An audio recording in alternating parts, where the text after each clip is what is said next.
Nelson Riddle and his orchestra.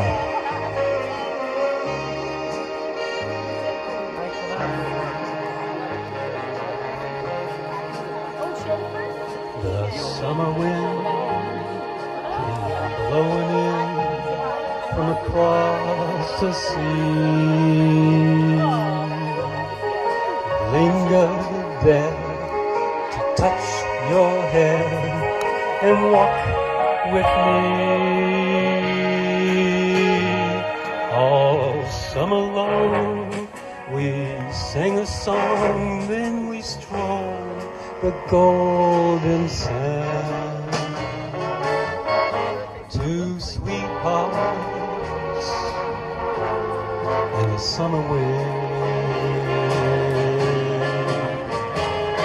like painted kites, those days and nights they went flying by. The world was new beneath a blue umbrella sky, and soft again the piper man. One day he called to you. I lost you to the summer wind. The autumn wind and the winter winds, they have come and gone. And still those days, those lonely days, they go on and on. And guess who sighs his lullabies of nights that never end? My fickle friend, the summer wind. Oh, the summer wind.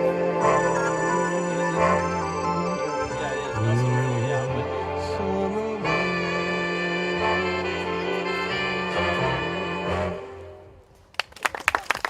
Welcome. Welcome to our ice cream social and the talent show. And this is not the talent part. Sorry. Anyway, we've got a whole group of great people going to come here and entertain you today. And the weather kind of cooperated. It's not too hot. It's been hotter. Hey, after living in Arizona for 7 years, I swore I would never complain it was hot unless it was over 110. So it's not. Anyway, our next person up is Kathy Jones, and Kathy is going to do a little bit of the upcoming Little Theater production of Love and Loss and What I Wore. Is that correct? That is correct. I got it right. How about that? So I'm going to give you the first piece that is in Love, Loss, and What I Wore.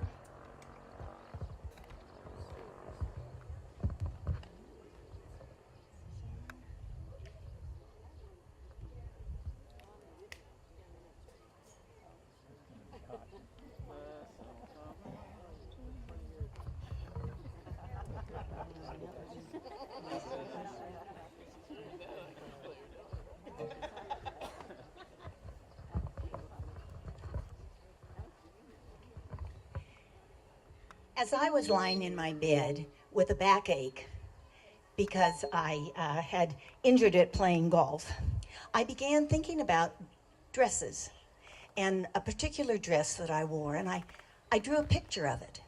And then I thought of another dress, And I thought, these dresses are something that I want to hold on to.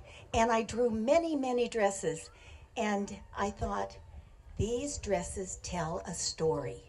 And so this is the story that I am going to tell you.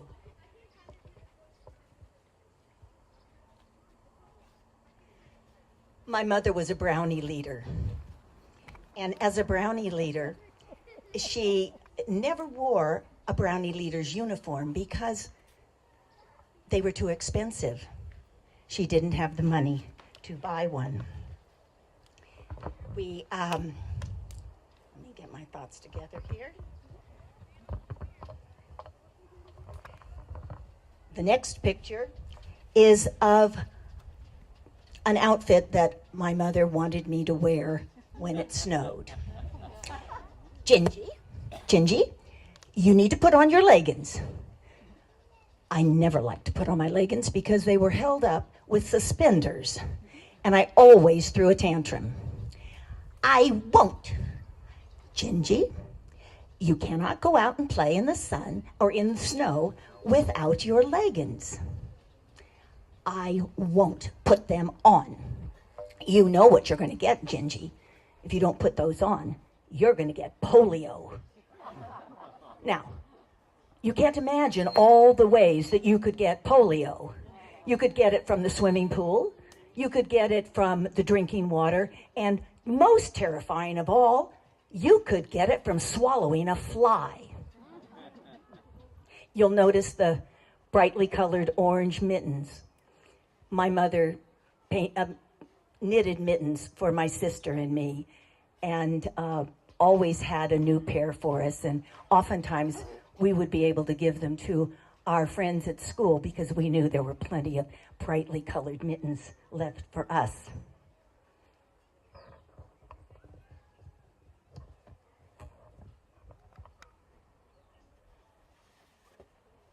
My mother made this pale green dress for my sister.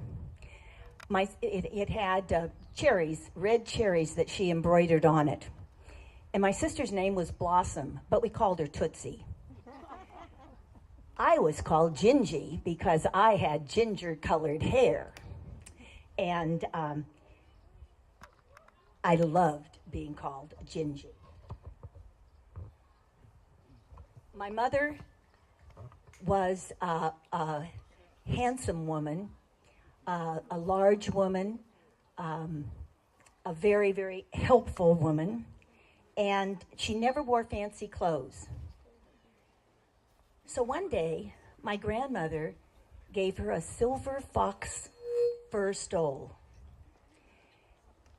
She put it on, and after that, I never saw her wear it again. She wore glasses, but whenever I drew a picture of her, I never remembered to put the glasses there. She had a face that had such a beautiful shape to it.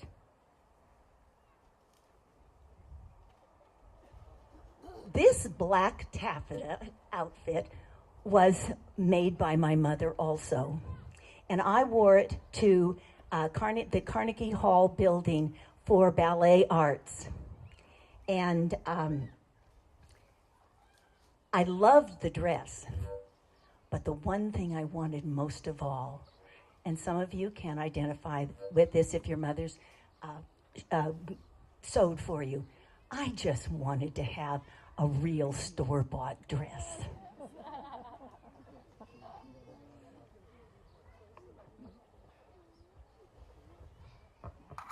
After my mother died in the spring, my father took me to B. Altman's to buy my a dress for my 13th birthday. We were both very, very sad. But when we walked into the teen department at B. Altman's, my father said to the lady, "This is my daughter, Gingy, and I want to buy her a dress for her 13th birthday. Will you help us?" Well, with that, all the ladies who were waiting on customers rushed over to my father because he was a very handsome man and he was 6 feet tall, and we had no problem with getting any help. So I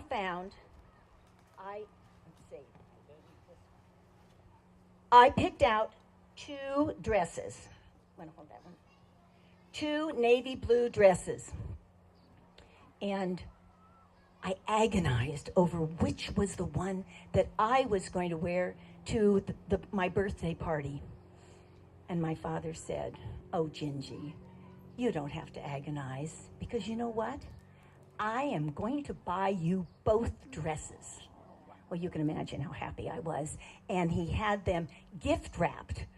Now, this was a long time ago, and some of you will remember when the department stores gift wrapped clothing items for free. So I was able to open this one at the birthday, but I wore this one to the birthday party.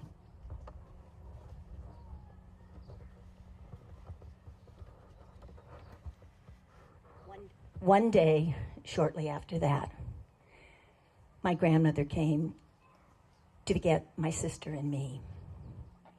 And she said that she had decided that we needed to live with her, my grandfather, and my Aunt Babby. I never saw my father again.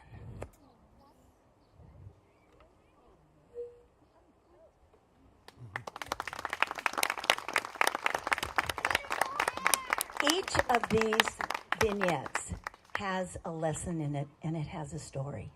Some are comedic, some are poignant, some touch the heart of a heart of each person who will be in the audience.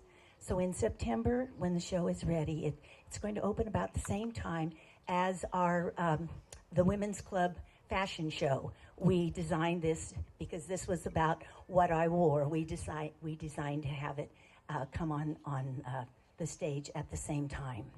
So. Okay, now we can't have a Lake Wildwood talent show without Elmer singing at least one song. So here he is, Elmer Fairbanks. Hi, everybody. Actually, I am going to sing a song, I think. But, you know, I've always wanted to do a little stand-up comedy kind of a thing. What's so great about that is you look out and you see all the smiling faces and people are laughing, and that's great, kind of makes my day. And so I would like to use you as a possible audience for that. So, because I'll tell you what, I talked to Paul about it, and he said, you're too old to do that. And I said, no, wait a minute. I'm not too old. What do you mean? In fact, I'm still growing. My nose is growing. My ears are growing. My throat's growing. My stomach's growing. And that's as far as I'm going. But anyway, what I really wanted to tell you about was my granddaughter up in Portland, Oregon. She got a cell phone for her birthday, and she just loves to call me the grandpa all the time. And so we have a nice conversation. Every once in a while, she'll tell me about what she's doing and ask me what I'm doing, and we really have some nice conversations. And the other day she called me, and just out of the blue, she said, "Grandpa, can you make a sound like a frog?" I thought, wait a minute. Why in the world did you ask me if I could make a sound like a frog? And she says, well, Mom says when you croak, we all get to go to Disneyland. Yeah, you know, they're kind of waiting out there. But it's going to happen, unfortunately. But anyway, speaking of frogs, Cap and I were down by his dock the other day working on our boats. And we were diligently scrubbing and taking care of the boats. And all of a sudden we heard this little voice that said, "Help, help." And we looked around at each other. I said, what's going on? So we walked down the shoreline a little bit. And by golly, on a log down there was a frog. And it was going, "Help, help, pick me up. And if you kiss me, I will become a beautiful princess and do anything you want. Whoa! I'll tell you what, it was a race between me and Cap, but I got there first. I got the frog, and I lifted it up, and I took a good look at it, and then I put it in my pocket. And Cap says, wait, Elmer, didn't you hear what that frog said? It said if you pick it up and if you kiss it, it will become a beautiful princess and do anything you want. I said, yeah, Cap. But at my age, I'd rather have a talking frog.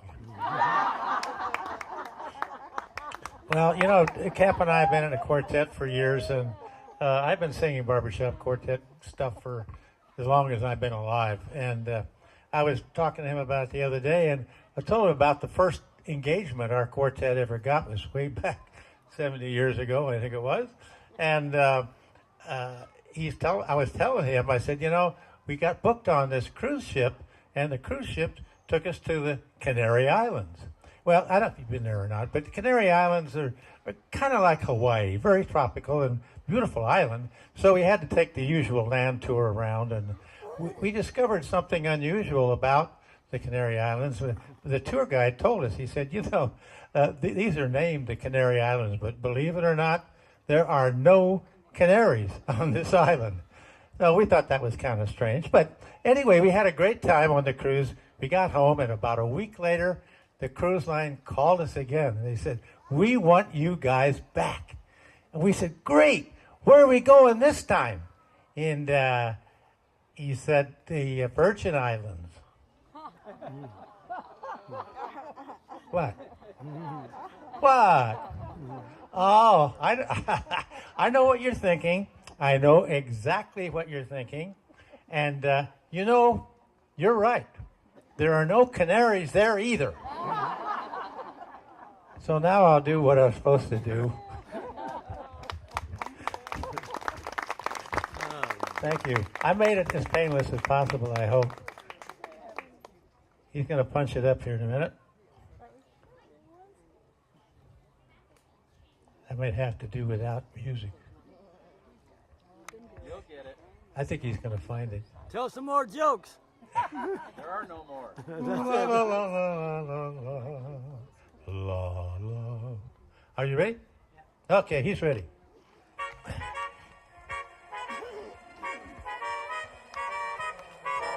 Come fly with me, let's fly away.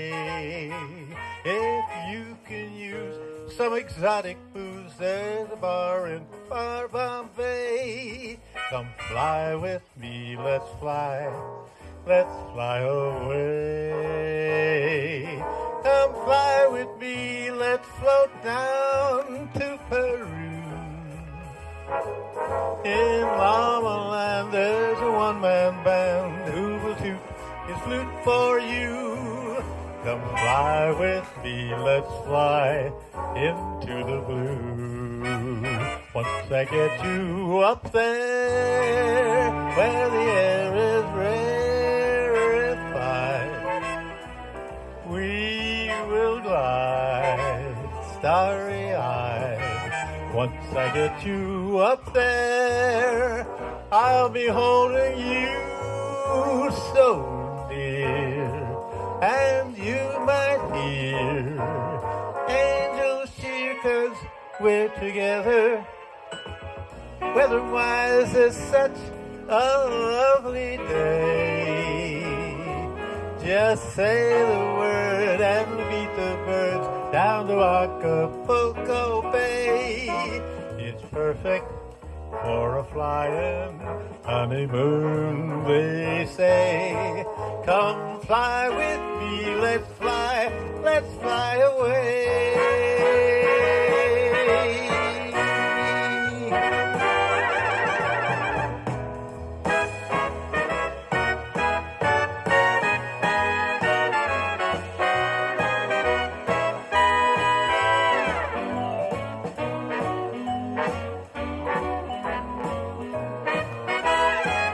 Once I get you up there, where the air is rarefied,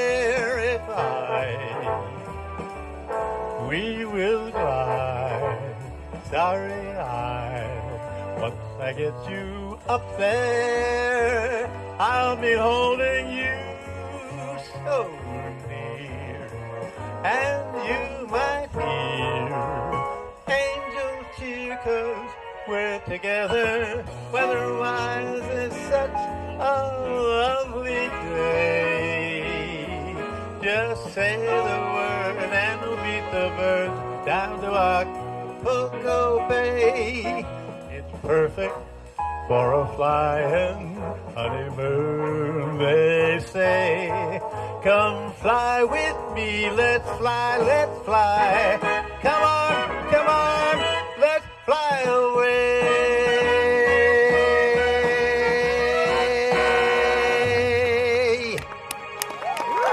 Way to go, Elmo!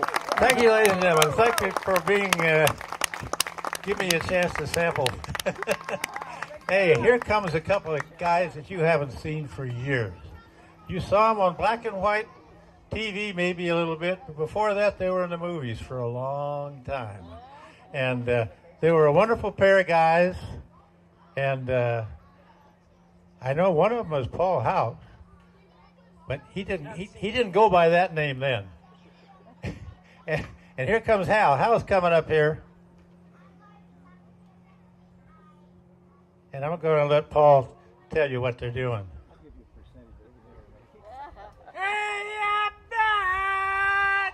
Well, Costello, hey, good news. I'm going to New York with you.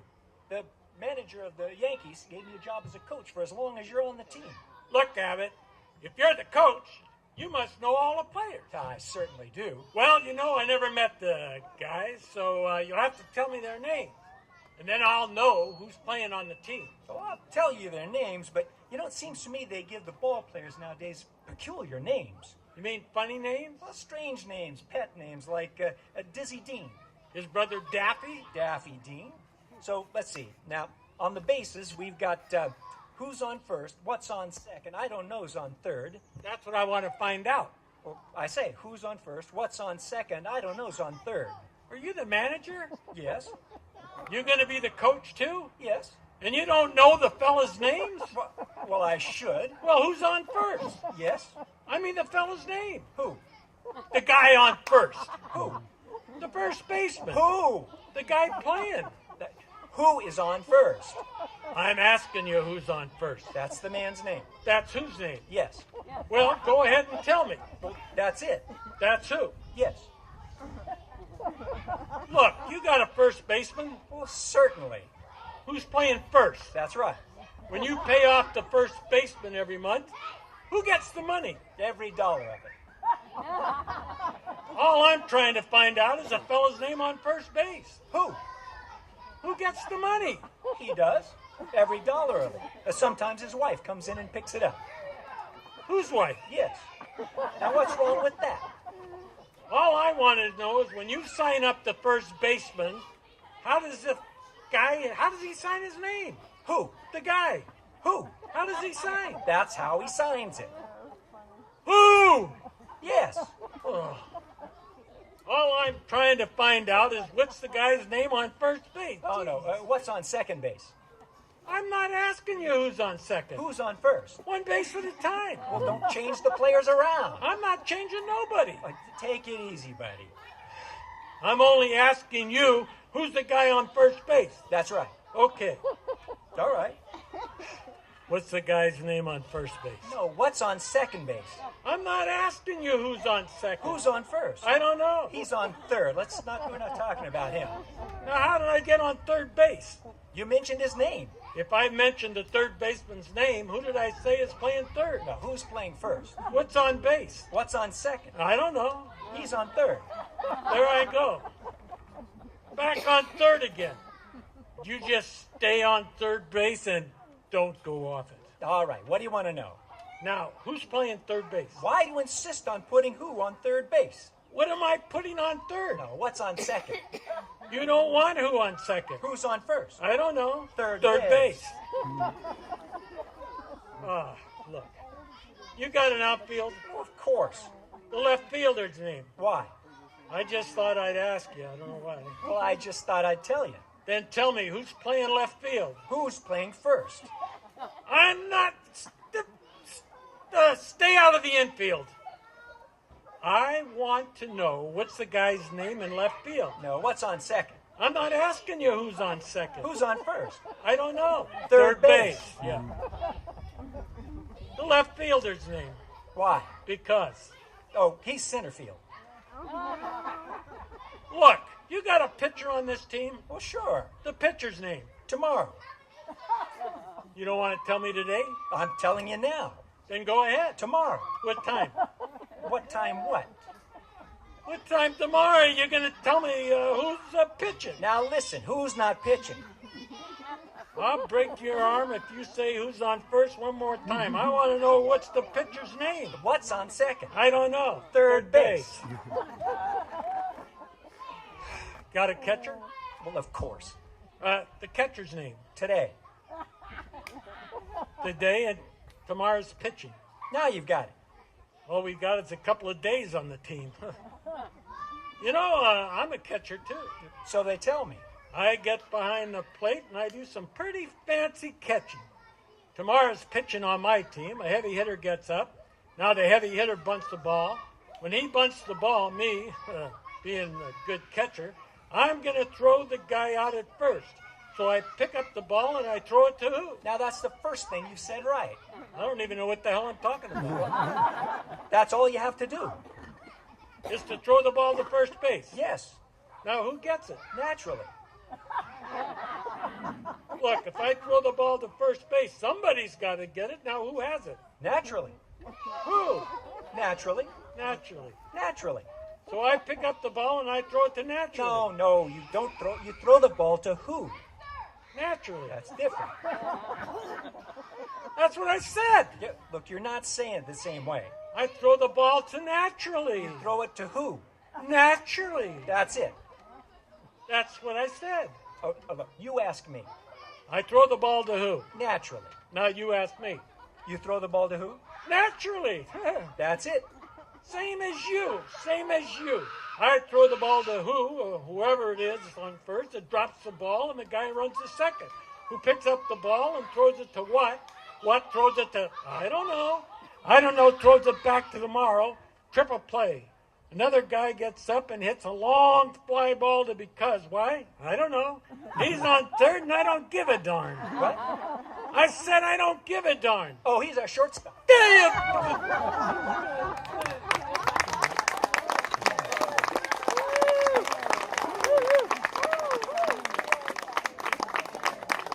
Give it up for Hal and Paul.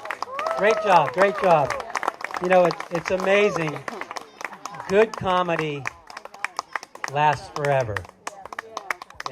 It's still funny the 100th time you've heard it. So, great job, guys. Thank you very much. Okay, next up is Melody, and she's going to do a little dreaming for us. So let me get her a mic. And I'll turn this one off.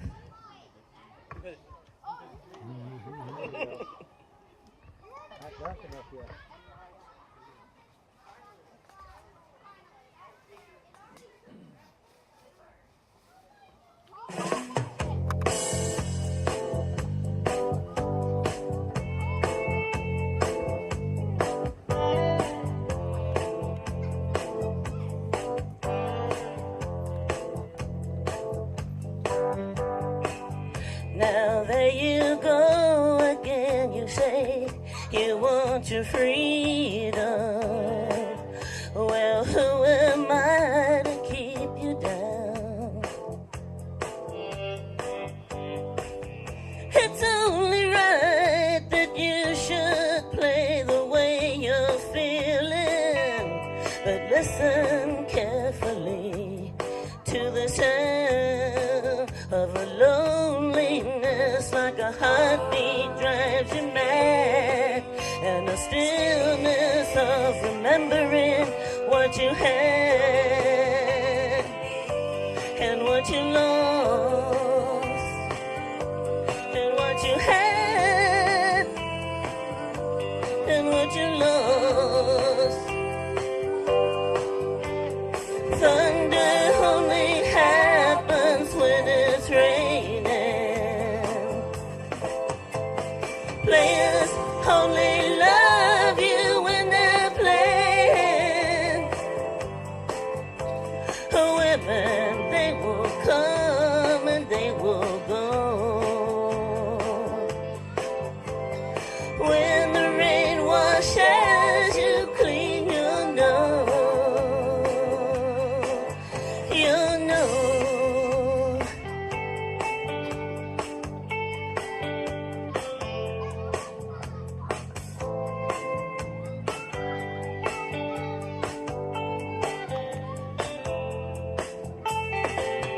Now here I go again, I see the crystal vision. I keep my visions to myself. It's only me who wants to wrap around your dreams. And have you any dreams you'd like to sell? Dreams of loneliness, like a heartbeat drives you mad, and a stillness of remembering what you had and what you lost and what you had and what you lost. Thunder only happens when it's raining. Players only love you when they're playing. Women, they will come and they will go. When the rain washes you clean, you know. Oh, thunder only happens when it's raining. Players only love you when they're playing. Women, they will come and they will go. When the rain washes you clean, you know. You know. You will know. Whoa, whoa, whoa, you know.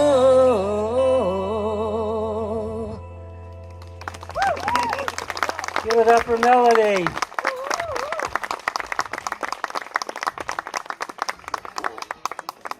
I'd say she wasn't nervous before she came up, but I'd be lying. And Vicki had to beg her to come up here and sing, so thank you, Melody. Melody's one of the singers that comes to karaoke nights. Cap and Elmer have been leading the charge for karaoke for over a decade. What, 12, 13 years? 13 years. So give a big hand to those guys because it's a lot of work and they've been doing it for a long time. We will be having karaoke this Saturday, and we're going to do it on the terrace, so it should be a lot of fun. So come on out.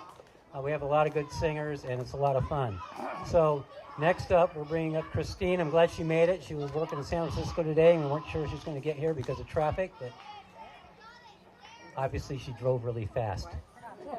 Maybe she borrowed Melody's Porsche.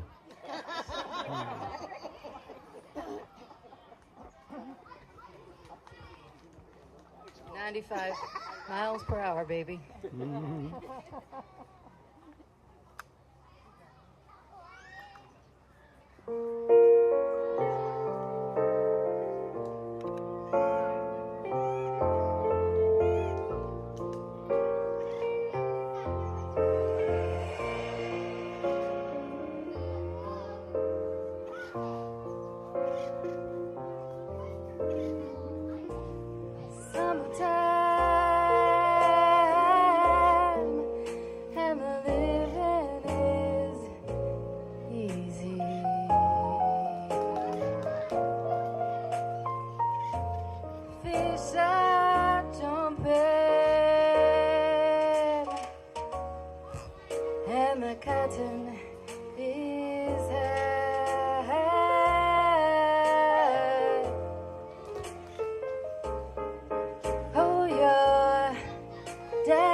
and your ma is good looking.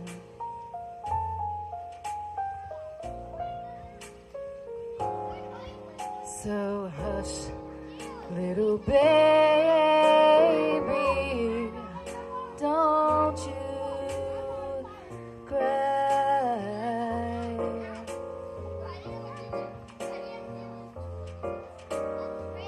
One of these mornings,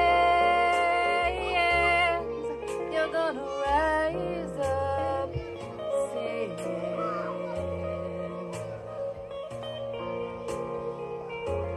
Then you'll spread your wings and you take to the sky.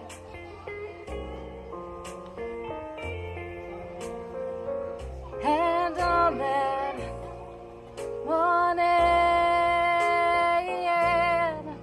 ain't nothing will harm you.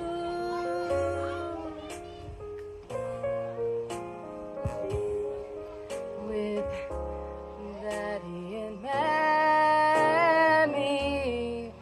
standing by. Go on now, fly.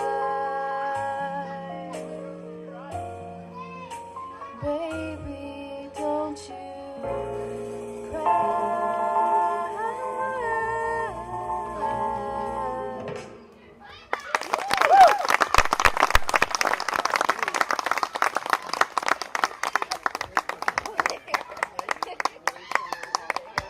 Wonderful job. Thank you. Thank you. Okay.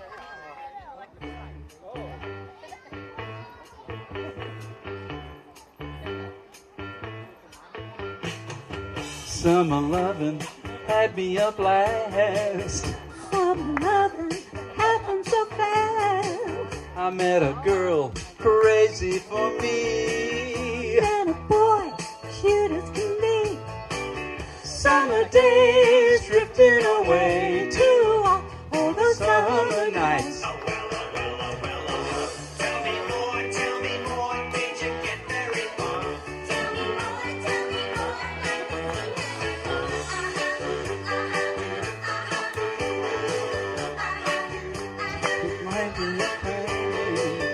He ran by me, got my feet down. I saved her life, she nearly drowned.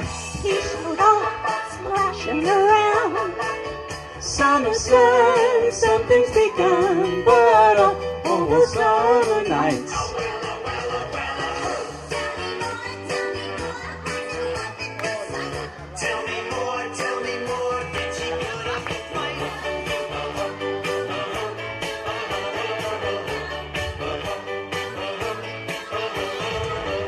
She said, Marby, she got a cramp.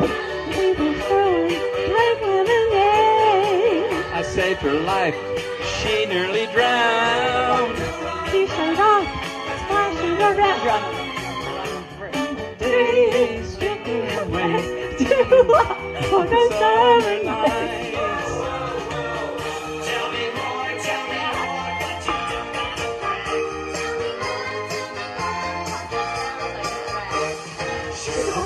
Shoot a bop bop, shoot a bop bop, shoot a bop bop, shoot a bop bop, shoot a bop bop, shoot a bop bop. He got friendly, holding my hand. Now she's down in the sand. He was sweet, just turned 18. Well, she was good, you know what I mean. Summer heat, Boy and girl meet, but over summer nights.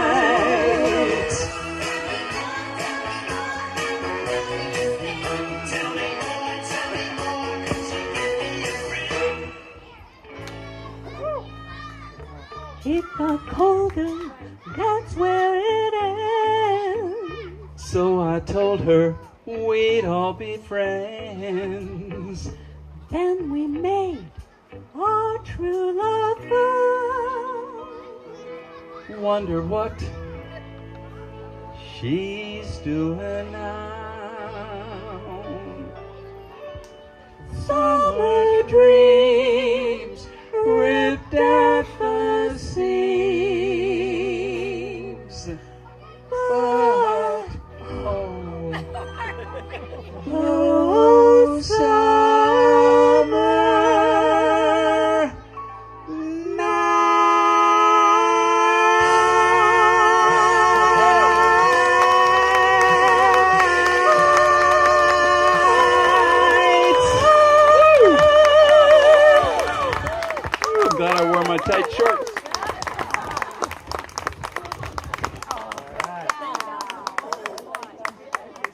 All right, great job. Come on, give it to him again.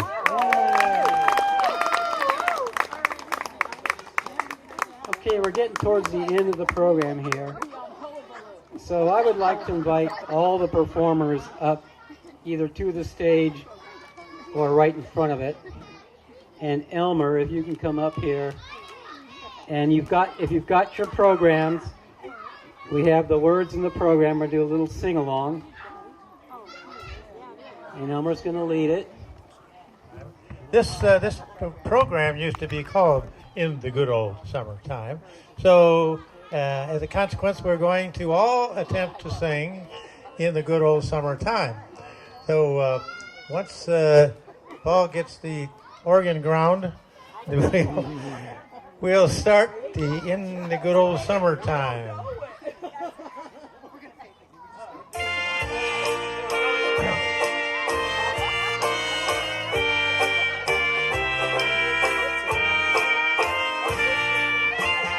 In the good old summertime, in the good old summertime,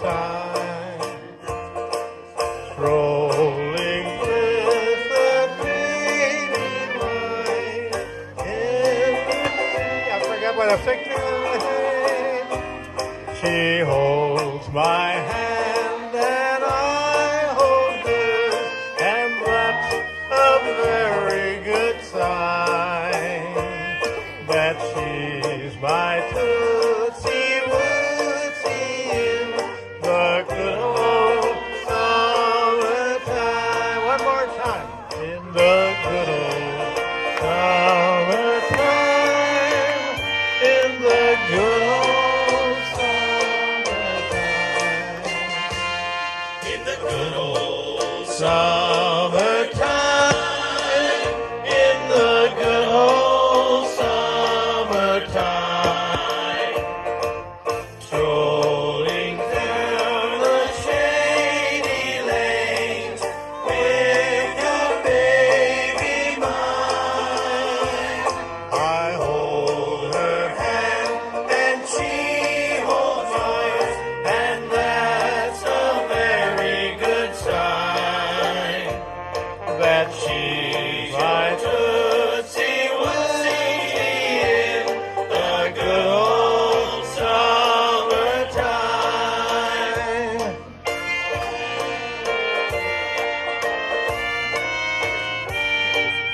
Good old summertime.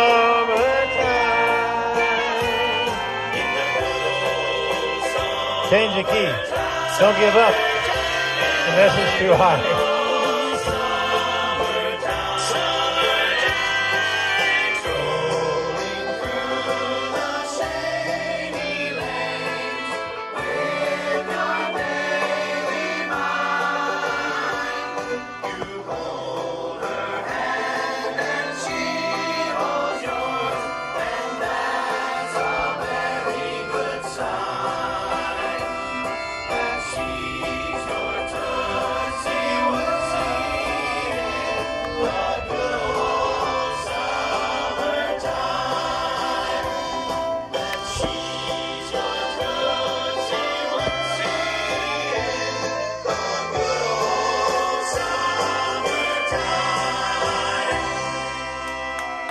Yourself a hand out there. Very good. I can almost hear you from here. All right. Thank you all for coming out tonight. Hope you had a good time. If you have any suggestions, give them to my wife.